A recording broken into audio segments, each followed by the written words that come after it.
이겼습니다. 신나게 이겼습니다. 예, 근데 이제 이렇게 좋은 승전보도 있지만 안타까운 일들도 많이 들려왔죠. 예, 저는 특히 이제 그 배드민턴 여자 복식 중에 그 4명이 일부러 져줬다는 것 때문에 지금 경기 도중에 이제 쫓겨와가지고 한국으로 들어오는 이런 사건 참 안타깝더라고요. 아마 선수들이 자발적으로 한 것 같지는 않고 감독 코치가 져줘라. 그래서 좋은 이제 좀 만만한 상대하고 이렇게 하도록 하기 위해서 그렇게 했던 것 같습니다. 쉽고 편한 것만을 추구하는 우리의 가치관이 4년 동안 피땀 흘려 고생한 선수들의 꿈을 짓밟아 버린 것 같아서 안타까웠습니다. 우리나라 속담에 젊어 고생은 사서도 한다는 말이 있는데 우리는 고난을 사랑하고 십자가를 사랑해야겠습니다. 우리가 어떻게 고난을 사랑할 수 있습니까? 다 싫죠. 근데 오늘 본문에는 우리가 어떻게 고난을 사랑하고 십자가의 길을 갈 수 있는가 그 비결이 담겨 있습니다. 오늘 말씀을 통해서 이 비결을 배우고 승리의 삶을 살아야겠습니다. 요절 말씀 36절을 같이 읽겠습니다. 시작. 이르시되 아빠 아버지여 아버지께는 모든 것이 가능하오니 이 잔을 내게서 옮기시옵소서. 그러나 나의 원대로 마시옵고 아버지의 원대로 하옵소서 하시고. 오늘 말씀은 마가복음의 마지막 강의입니다. 와, 옛날 같으면 책거리를 해야 됐는데 그동안 마가복음 말씀을 통해 큰 은혜를 주신 하나님께 감사와 영광을 돌려드립니다.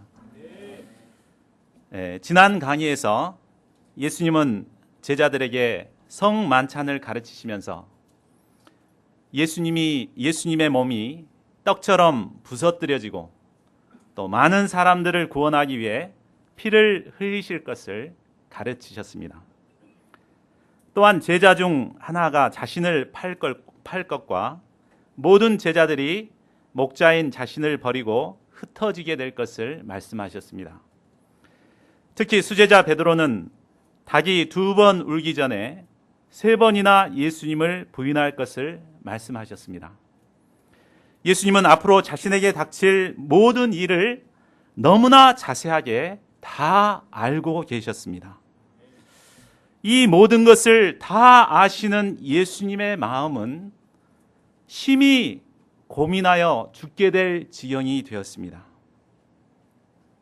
성경 어디에서도 이처럼 연약한 예수님의 모습은 찾아볼 수 없습니다. 그러나 이때 예수님은 겟세마네 동산에 나아가 기도하심으로 모든 슬픔과 연약함을 극복하시고 담대히 십자가의 길을 가셨습니다. 예수님의 겟세마네 기도는 모든 연약함을 이기고 담대히 십자가의 길을 가게 하는 능력이 있습니다. 이 시간 예수님의 겟세마네 기도를 배워서 연약함을 이기고 담대히 믿음의 길을 가는 저희 모두가 될 수 있기를 기도합니다. 제1부 조금 나아가사 기도하신 예수님 32절에서 42절 말씀입니다. 예수님은 유월절 만찬을 마치신 후 제자들과 함께 감람산 겟세마네라는 곳에 이르렀습니다. 여기 겟세마네라는 뜻은 기름을 짜는 기계라는 뜻입니다. 예수님은 이곳에서 그 이름처럼 자신의 피와 땀을 짜내어 기름을 만들듯이 간절히 기도하시고자 하셨습니다. 예수님은 제자들에게 내가 기도할 동안에 너희는 여기 앉아 있으라고 말씀하셨습니다. 그리고 수제자인 베드로와 야고보와 요한 이 3제자만 데리고 기도처로 따로 가셨습니다. 예수님은 3명의 제자들 앞에서 심히 놀라시며 슬퍼하시며 말씀하셨습니다. 내 마음이 심히 고민하여 죽게 되었으니 너희는 여기 머물러 깨어 있으라. 예수님은 이때까지 제자들에게 이처럼 연약한 모습을 보인 적이 없었습니다. 예수님은 광풍이 휘몰아치는 위기 가운데서도 평안하게 주무셨고 또 깨어나셔서는 광풍을 꾸짖어 잠잠하게 하셨습니다. 살기등등한 종교 지도자들이 떼거리로 몰려와서 따져도 전혀 기죽거나 놀라지 않으셨습니다. 아니, 오히려 제자들의 마음을 준비시키기 위해 자신이 십자가에서 죽임을 당할 것을 반복해서 가르치셨습니다. 그러던 예수님이 왜 막상 십자가를 져야 할 상황에서 이처럼 연약한 모습을 보이는 것입니까?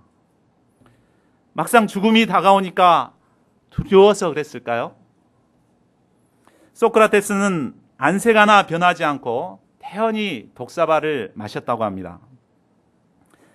보통의 사형수들은 자신의 죄값을 치르기 위해 짧은 고통과 비명으로 죽음을 맞이합니다. 단두대나 이렇게 칼로 목을 치는, 이게 좀 잔인해 보이긴 하지만 그 고통은 짧습니다. 그러나 예수님의 십자가의 죽음은 이런 죽음과는 비교할 수도 없는, 예수님은 모든 인류를 대신해서 대속의 죽음을 죽어야 하셨습니다. 예수님은 온 인류의 죄를 한 몸에 짊어지시고 십자가의 모진 고난을 감당해야 하셨습니다. 십자가에서의 죽음은 인류가 고안한 가장 고통스러운 죽음입니다. 아무 죄 없으신 하나님의 아들 예수님이 우리의 죄를 대신해서 1000번 이상을 까무러칠 정도의 극심한 고통을 당해야 하셨습니다.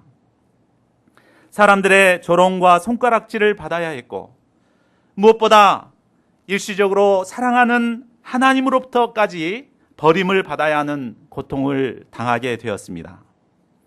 이것은 육신을 가진 인간으로서는 감당할 수 없는 너무나 큰 고통이었습니다. 예수님은 우리와 똑같은 연약한 인간의 몸을 입으셨기 때문에 십자가를 감당하기 어려웠습니다.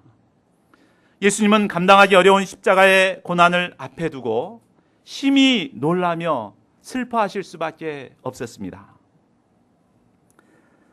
예수님은 이런 연약한 모습을 세 제자들에게 적나라하게 보여주신 것입니다. 그리고 그들에게 내 마음이 심히 고민하여 죽게 되었다고 말씀하셨습니다. 일반적으로 지도자는 어떤 경우에도 힘든 모습을 보이지 않고자 합니다. 그러죠?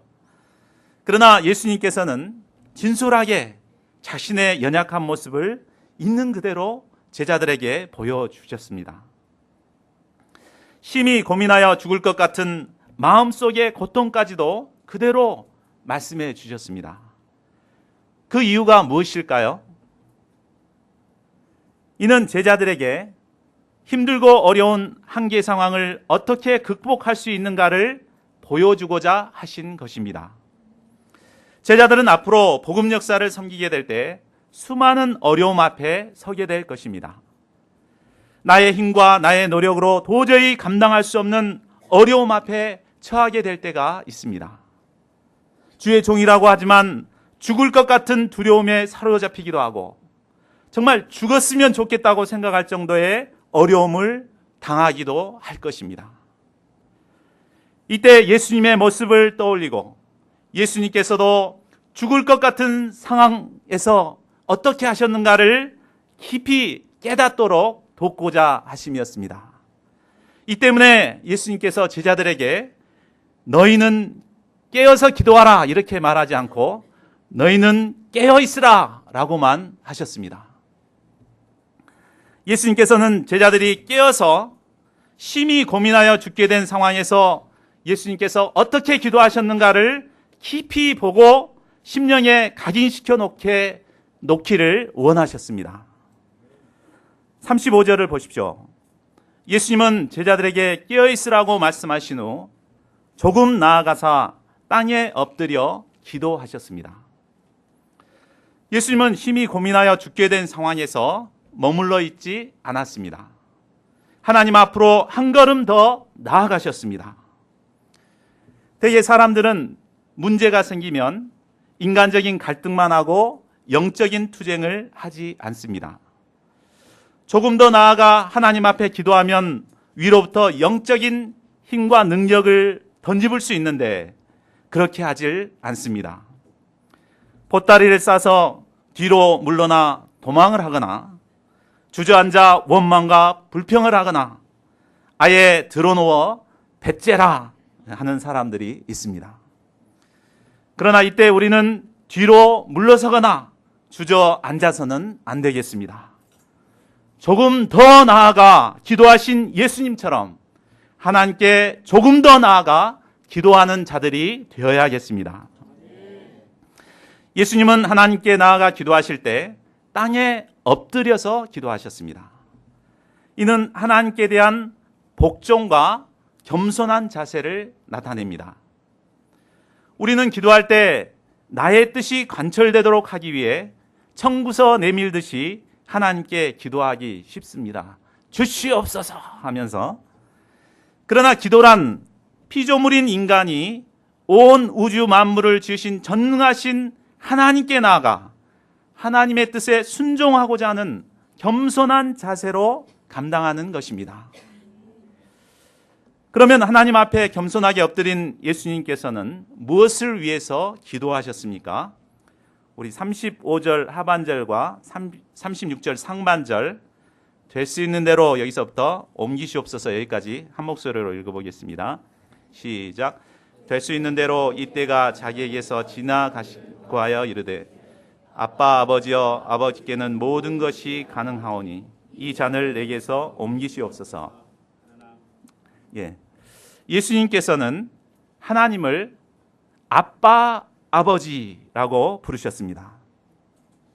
이는 하나님과 예수님과의 긴밀한 사랑의 관계성을 보여줍니다. 예수님은 자신이 고난의 십자가를 감당해야 할 때 하나님께 불평하는 마음을 갖기 쉬웠습니다. 하나님, 꼭 이 방법밖에는 없습니까? 전능하신 하나님, 이렇게 불평하는 마음을 갖기 쉬웠습니다. 이런 불평하는 마음이 생기게 되면 하나님과의 사랑과 신뢰의 관계성은 깨어지게 되고 진실된 기도를 할 수 없게 됩니다. 그러나 예수님은 심히 고민하여 죽게 된 상황에서도 어린아이가 부모를 사랑하고 신뢰하듯이 하나님을 사랑하고 신뢰하였습니다. 아빠, 아버지여. 우리가 힘들고 지쳐 쓰러지고 넘어질 때 의지할 수 있는 하나님 아버지가 있다는 것이 얼마나 큰 위로와 힘이 됩니까? 우리가 어떤 상황에서도 전능하신 하나님께 나아가 아빠, 아빠 하며 나갈 수 있다는 것은 정말 큰 특권이 아닐 수 없습니다. 이런 특권을 날마다 누리는 저희 모두가 되어야겠습니다. 예수님은 사랑하는 아빠 아버지께 자신의 솔직한 심정을 있는 그대로 말씀하셨습니다. 여기서 이 때란 예수님이 십자가를 지셔야 하는 때를 말하고 이 잔이란 십자가의 고통과 죽음을 의미합니다. 예수님도 연약한 육신을 입고 계시기 때문에 할 수만 있으면 십자가를 지고 싶지 않았습니다. 그래서 모든 것이 가능하신 하나님께서 십자가의 쓴잔을 마시지 않고 인류 구속 역사를 이루어 주실 수 있다면 그렇게 해달라고 강구한 것입니다. 이는 십자가의 쓴잔을 회피하고자 하는 것이 아니라 하나님께 자신의 괴로운 심정을 그대로 토로한 것입니다. 여기서 우리는 하나님께 나아가 기도할 때 내 마음속에 있는 것을 있는 그대로 진실되게 아뢰는 것이 중요함을 배우게 됩니다. 사람 간의 대화도 내가 먼저 마음을 열고 진실하게 대화하지 않으면 상대방이 진실하게 대화를 하지 않습니다. 이와 마찬가지로 우리가 나의 마음을 숨기고 형식적으로 기도하게 되면 결코 하나님의 음성을 들을 수 없고 하나님의 뜻을 깨달을 수가 없습니다. 그러나 부끄럽더라도 나의 고민과 괴로움, 나의 마음속에 품고 있는 생각들을 진솔하게 하나님께 아뢰을 때 하나님께서는 나의 모든 것을 영접해 주시고 하나님의 뜻을 깨닫도록 도와주십니다. 저희 모두가 하나님 앞에서 마음을 열고 진실한 기도를 드리는 기도의 사람들이 될 수 있기를 기도합니다. 그런데 예수님의 기도는 자신의 원을 아뢰는 것에 머물러 있지 않았습니다. 예수님은 한 걸음 더 나아가 기도하셨습니다. 우리 36절 하반절을 같이 읽겠습니다. 그러나, 여기 시작. 그러나 나의 원대로 하옵시고 아버지의 원대로 하옵소서. 예수님이 원하시는 나의 원은 돼도 그만 안 돼도 그만인 원이 아니었습니다. 이루어지지 않으면 죽을 것 같은 간절하고도 절박한 나의 원이었습니다. 그러나 예수님은 그럴지라도 나의 원대로 마옵시고 아버지의 원대로 하옵소서 하며 기도하셨습니다. 예수님은 이 기도를 들으심으로 자신의 힘으로 도저히 감당할 수 없는 힘든 문제를 하나님 아버지께 내려놓고 온전히 맡긴 것입니다. 사람들은 자기가 원하는 소원이 이루어져야 행복하다고 생각합니다. 그래서 내면 깊은 곳에서는 하나님의 소원보다는 자신의 소원에 더 관심이 많습니다. 꼽을 쳐놓고 있기 때문에 평소에는 잘 드러나지 않습니다. 그러죠? 믿음 좋은 것 같고 신앙생활 잘하는 것 같습니다. 근데 결정적인 순간에 자신의 원을 쫓아 이렇게 결단해서 가는 것을 보고 우리에게 충격을 줄 때가 많죠. 우리의 소원은 나에게 가장 좋을 것 같지만 사실 우리의 소원은 좁고 편협하고 불완전한 것입니다. 그러나 하나님의 뜻은 넓고 원대하고 완전합니다. 하나님의 뜻은 언제나 우리에게 유익하고 가장 좋고 확실합니다. 사람이 자기의 원대로만 할 때는 영적 세계의 비밀을 알 수 없습니다. 영적인 종으로 성장할 수가 없습니다. 그러나 자기 생각과 자기 뜻을 부인하고 적극적으로 하나님의 뜻에 순종할 때 놀라운 영적 세계의 비밀을 깨닫게 되고 하나님의 쓰실 만한 영적인 사람으로 성장하게 됩니다. 우리의 인생을 돌아보면 나의 원대로 되지 않는 것이 정말 다행이라는 것을 깨달을 때가 얼마나 많습니까? 그렇죠? 참 그때 그렇게 됐으면 참 큰일 날 뻔했다 이런 것들이 얼마나 많습니까? 만약 나의 원대로 모든 것이 이루어졌다면 나는 결코 하나님의 구원 역사에 쓰임받을 수 없었을 것입니다. 하나님께서는 자기 원을 부인하고 하나님 아버지의 원대로 순종하는 자를 기뻐하시고 하나님의 구원 역사에 귀하게 사용하십니다. 저희 모두가 예수님의 겟세마네 기도를 배워서 하나님이 쓰실 만한 영적인 사람으로 성장해야겠습니다. 예수님께서 세 제자들에게 깨어 있으라고 하신 것은 바로 예수님의 이 기도를 배우기를 원하셨기 때문입니다.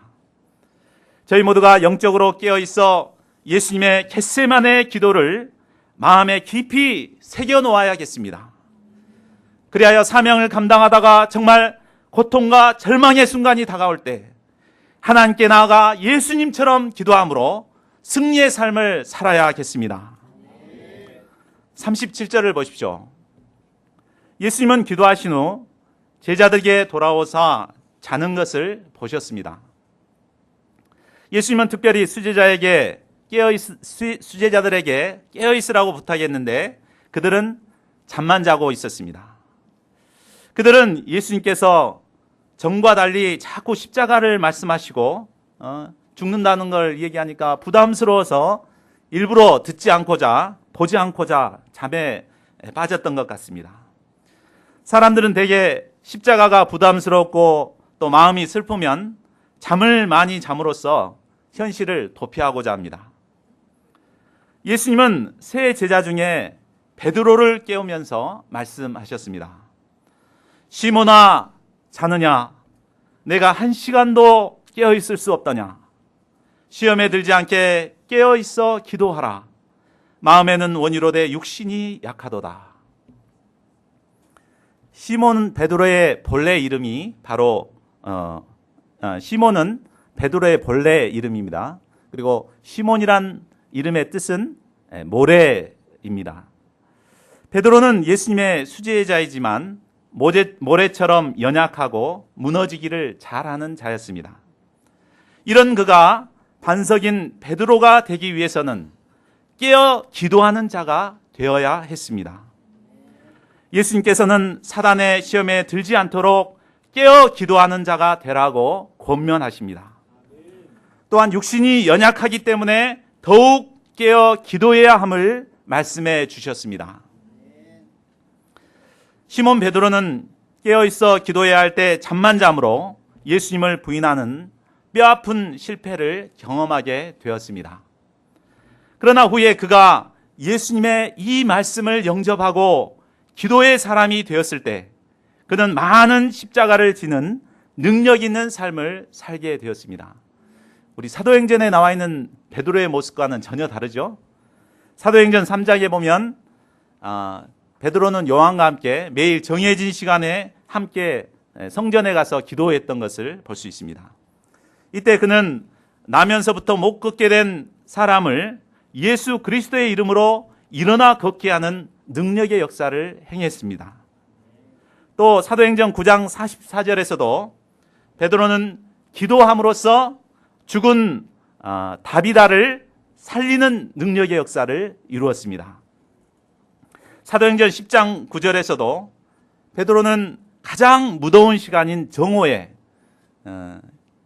얼마나 더웠겠습니까? 그 지붕 위에 올라가서 기도했죠. 이 더운 날씨에 지붕 위에 올라가서 기도하는 가운데 환상을 보았죠.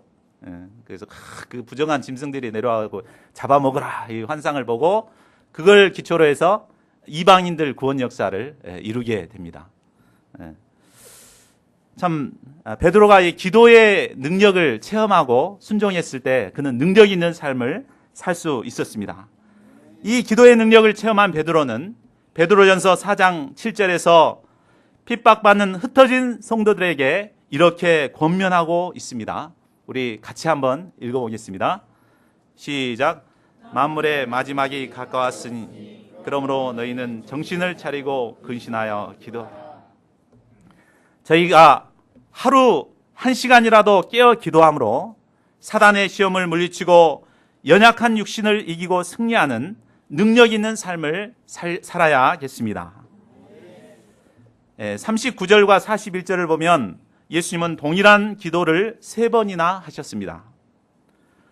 예수님은 십자가를 마음으로 깊이 영접하고 십자가의 고난을 감당할 영적 힘을 덧입기까지 3번이나 반복해서 기도하셨습니다. 누가복음 22장 44절에는 예수님께서 얼마나 힘쓰고 애써 간절히 기도하셨는지 땀이 땅에 떨어지는 핏방울 같이 되었다고 했습니다. 예수님은 이렇게 기도하심으로 모든 슬픈 생각, 연약한 생각을 다 물리치시고 적극적으로 십자가를 질 힘을 덧입으셨습니다. 기도하기 전에 예수님의 모습은 마음의 번민과 고통과 슬픔과 두려움에 죽게 될 지경이었습니다. 그러나 기도하신 후의 모습은 어떻게 달라졌습니까? 42절을 보십시오. 일어나라, 함께 가자. 보라, 나를 파는 자가 가까이 왔느니라. 겟세마네에서 기도하신 예수님에게 더 이상 두려움과 연약함은 남아있지 않았습니다. 오직 확신과 용기와 담대함만이 충만하셨습니다. 예수님은 십자가를 지시기 위해 담대히 일어나셨습니다. 예수님은 기도를 통해서 이미 승리하신 것입니다. 제2부 내가 그니라 43절에서 72절 말씀입니다. 예수님께서 말씀하실 때 곧 12 중 하나인 가룟 유다가 왔습니다. 그는 예수님께서 겟세마네에서 기도하시는 것을 확인하고 예수님을 넘겨줄 절호의 기회라고 생각하고 대제사장들과 서기관들과 장로들에게로 달려갔습니다. 그리고 그들이 보낸 무장한 군인들을 데리고 나타났습니다. 그들은 이미 예수님을 잡을 구체적인 계획을 짜놓았습니다. 그것은 유다가 입맞추는 자가 바로 예수님이고 이것을 신호로 예수님을 붙잡는 것이었습니다. 유대에서의 입맞춤은 환대를 하거나 또 헌신의 의미로 행해졌습니다. 자신이 가장 존경한 사람에게 헌신하겠다는 의미로 입맞춤을 했습니다. 그러나 유다의 경우는 헌신을 가장한 배반의 키스였습니다. 유다는 예수님께 경의를 표하며 라삐어 하고 입을 맞추었습니다.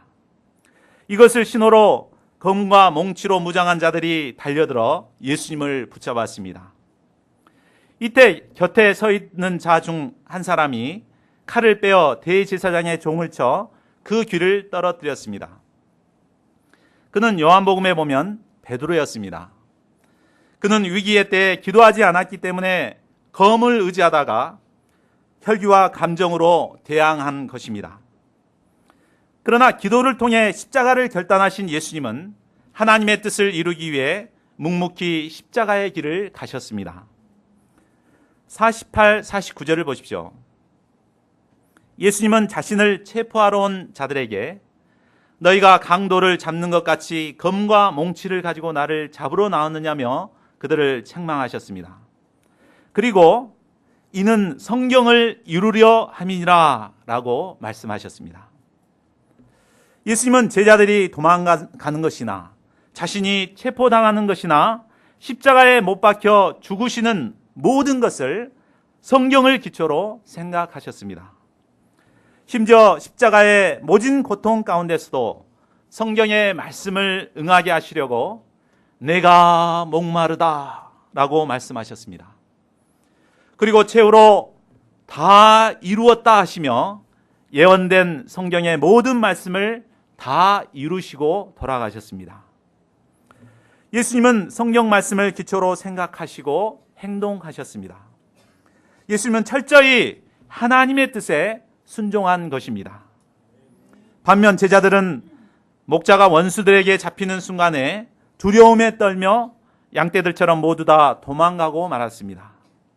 한 청년은 벗은 몸에 배 혼니부를 두르고 예수님을 따라가다가 무리에게 발각되자 배 혼니부를 버리고 벗은 몸으로 도망하였습니다. 이제 그들은 예수님을 대제사장의 집으로 끌고 갔고 대제사장들과 장로들과 서기관들이 다 모여들었습니다.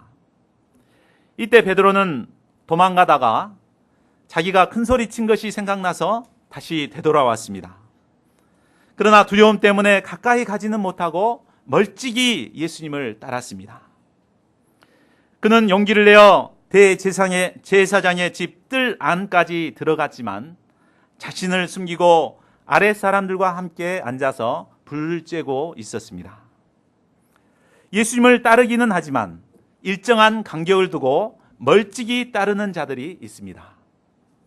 이런 자들은 주님께 헌신하면 모든 것을 다 잃을 것 같은 두려움 때문에 따르는 것도 아니고 안 따르는 것도 아니고 적당히 따릅니다. 그러나 이런 자들은 결국 사단의 시험에 들게 되고 모든 것을 잃게 됩니다. 우리는 자기를 부인하고 자기 십자가를 지고 예수님을 가까이서 쫓아야겠습니다. 대제사장들과 온 공회는 예수님을 죽이려는 증거를 찾고자 혈안이 되었습니다. 그들은 거짓 증인들을 내세워 짜맞추기 수사를 하고자 하였지만 거짓 증인들의 증언조차도 서로 일치하지 못했습니다. 그렇지만 예수님은 거짓 증인들의 거짓 증거에 대해서는 아무런 대꾸를 하지 않으셨습니다. 예수님은 털 깎는 자 앞에서 잠잠한 양과 같이 입을 열지 아니하셨습니다. 결국 거짓 증인들의 증언이 아무런 소용이 없게 되자 대제사장은 예수님을 신문했습니다. 내가 찬송받을 이의 아들 그리스도냐? 예수님께서 이 질문에 부인하거나 최소한 묵비권이라도 행사하게 되면 무혐의로 풀려날 수도 있는 상황이었습니다.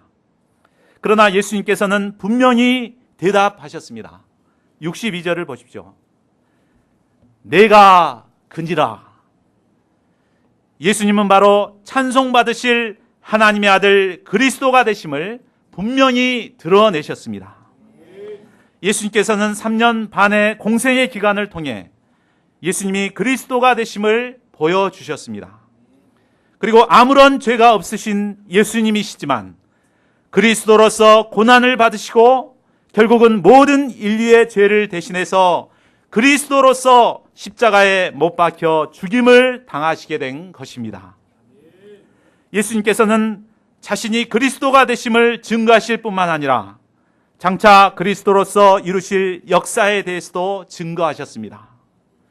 인자가 권능자의 우편에 앉은 것과 하늘 구름을 타고 오는 것을 너희가 보리라.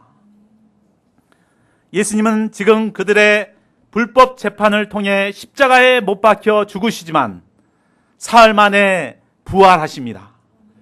그리고 하늘에 오르셔 하나님 보좌 우편에 앉아서 다스릴 것입니다. 그리고 때가 되면 예수님께서는 천사장의 나팔과 함께 구름을 타고 오셔서 이 세상을 심판하실 것입니다. 이때 예수님을 신문하고 사형 판결을 내린 그들 모두는 예수님의 심판대 앞에서 준엄한 심판을 받게 될 것입니다.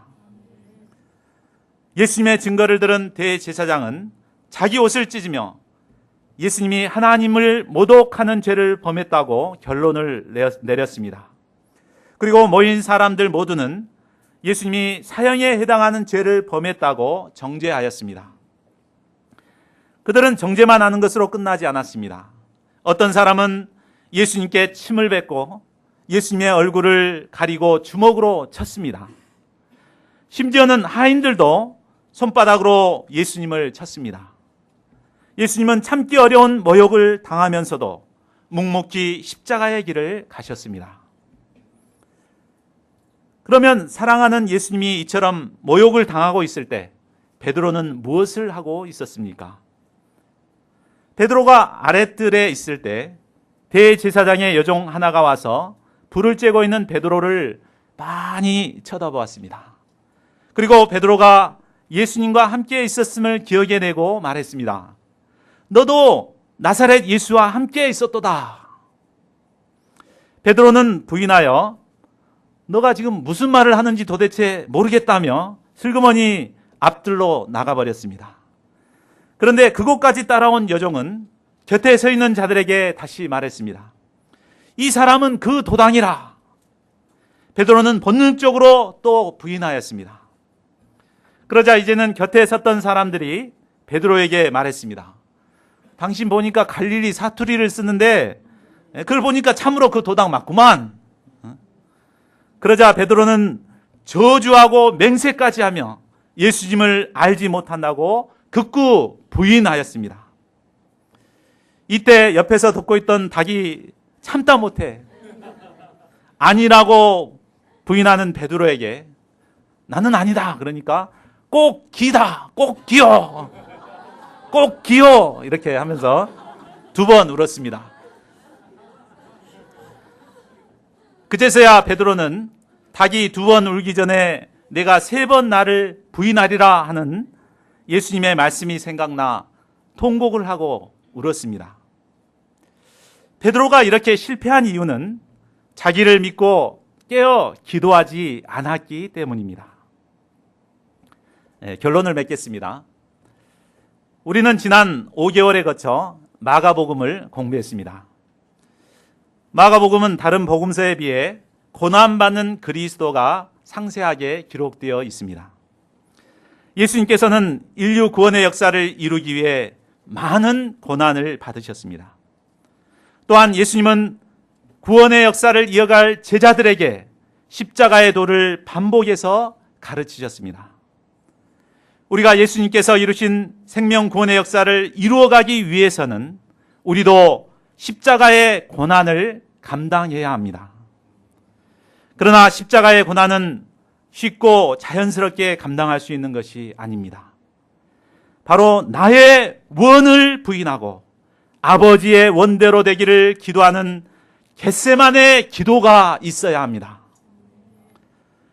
예수님은 하나님의 아들이시지만 십자가를 앞에 두고 먼저 기도의 싸움을 싸우셨습니다.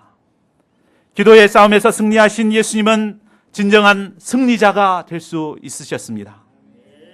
우리도 십자가 앞에서 두려워하고 갈등만 할 것이 아니라 겟세마네 동산으로 나아가 기도의 투쟁을 해야겠습니다. 저희가 우리에게 있는 십자가를 감당함으로 가을 학기에 생명구원의 역사를 이루어 나가는 역사를 이루기를 기도합니다. 요절 말씀으로 36절을 같이 읽고 기도하고 마치겠습니다. 시작. 이르시되 아빠 아버지여 아버지께는 모든 것이 가능하오니 이 잔을 내게서 옮기시옵소서. 그러나 나의 원대로 마시옵고 아버지의 원대로 하옵소서.